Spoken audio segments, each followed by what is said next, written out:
அன்னைக்கு ராத்திரி மகேந்திர பல்லவரும் புவன மகாதேவியும் தூங்கவே இல்லை. அரண்மனையோட மேல் மாடத்திலேயே உட்காந்து கடந்த காலத்தையும் வருங்காலத்தை பற்றியும் பேசிகிட்டு இருந்தாங்க. தேவி, என் வாழ்நாளோட கடைசி காலத்தில் என்னோட ஆசைகளுக்கெல்லாம் பங்கம் வரும்னு நான் எதிர்பார்க்கவே இல்லை. என்னோட கனவுகள் எல்லாம் சிதைஞ்சு போயிருச்சு. துரதிருஷ்டக்காரன அவனோட நெருங்கிய நண்பர்கள் கூட விட்டுருவாங்கன்னு அரசியல் நீதி சொல்கிறது எவ்வளோ உண்மை. முன்னாடிலாம் இந்த நட்சத்திரங்கள் கூட என்னை பார்த்து பெருமையாக பேசின மாதிரி இருந்துச்சு. இப்போ என்னை பார்த்து கண்ணடிச்சு சிரிக்குதுங்க. மகேந்திரா, கர்ப்பபங்கம் போதுமா?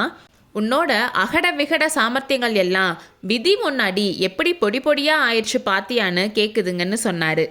மகேந்திரரோட உடம்பும் மனசும் ரொம்பவே நொந்து போயிருக்குன்னு புவன மகாதேவிக்கு தெரிஞ்சனால அவர் அதுக்கு மேலேயும் எதுவும் சொல்லி அவரை கஷ்டப்படுத்த விரும்பலை. ஆனாலும் அவங்கள அறியாமல் அவங்க வாயில் இருந்து இந்த வார்த்தைகள் வந்துச்சு. பிரபு, நம்மளாம் செய்கிற காரியத்துக்கு விதி என்ன செய்யும்னு சொன்னாங்க. இதை கேட்டதும் மகேந்திர பல்லவரும் சோகமான ஒரு புன்னகை செஞ்சார்.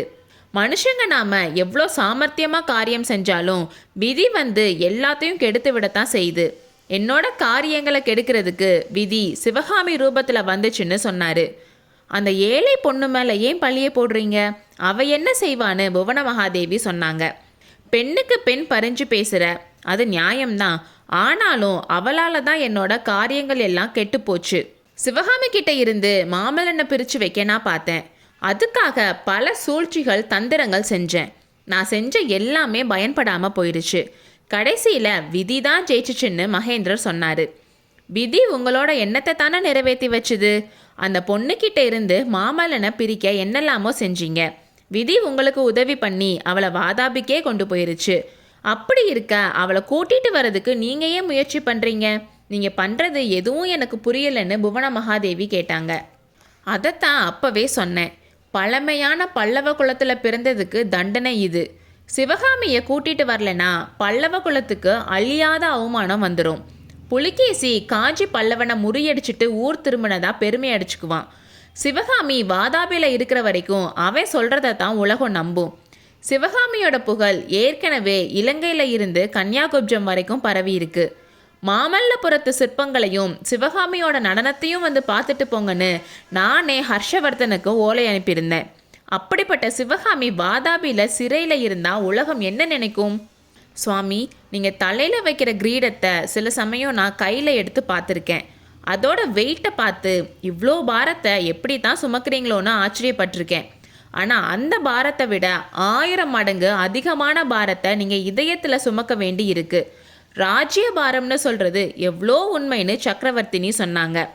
ஒரு காலத்தில் அந்த பாரத்தை நான் ரொம்ப சந்தோஷத்தோடு தாங்கினேன். ஆனால் அதுவே இப்போ தாங்க முடியாத பாரமாக என் இதயத்தை அமுக்குது. 3 வருஷத்துக்கு முன்னாடி வரைக்கும் நான் ஆகாச கோட்டைகள் கட்டிட்டு வந்தேன். இந்த உலகத்தை சொர்க்க பூமியாக ஆக்கிடலாம். நம்மளோட முன்னர்கள் எல்லாம் சண்டை சச்சரவுன்னு வீணாக காலத்தை கழிச்சாங்கன்னு வருத்தப்பட்டேன். மாமல்லபுரத்தில் எல்லா சமயங்களுக்கும் என்னைக்கும் அழியாத கற்கோயில்கள் கட்ட ஆரம்பித்தேன்.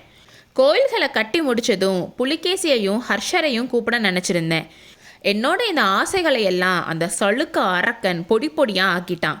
அவன் தொண்டை மண்டலத்து கிராமங்களில் வச்ச தீ சீக்கிரத்தில் அணைய போகிறது இல்லை. பல்லவர் படை வாதாபிக்கு போய் புலிகேசியை முறியடிக்கலைனா பல்லவ குலத்துக்கு ஏற்பட்ட அவமானம் போகாது.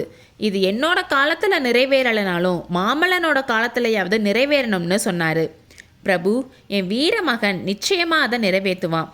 பல்லவ குலத்துக்கு நேர்ந்த பழியை துடைப்பான் என்று புவன மகாதேவி பெருமிதத்துடன் கூறினாள். அடுத்த அத்தியாயத்தில் சந்திப்போம்.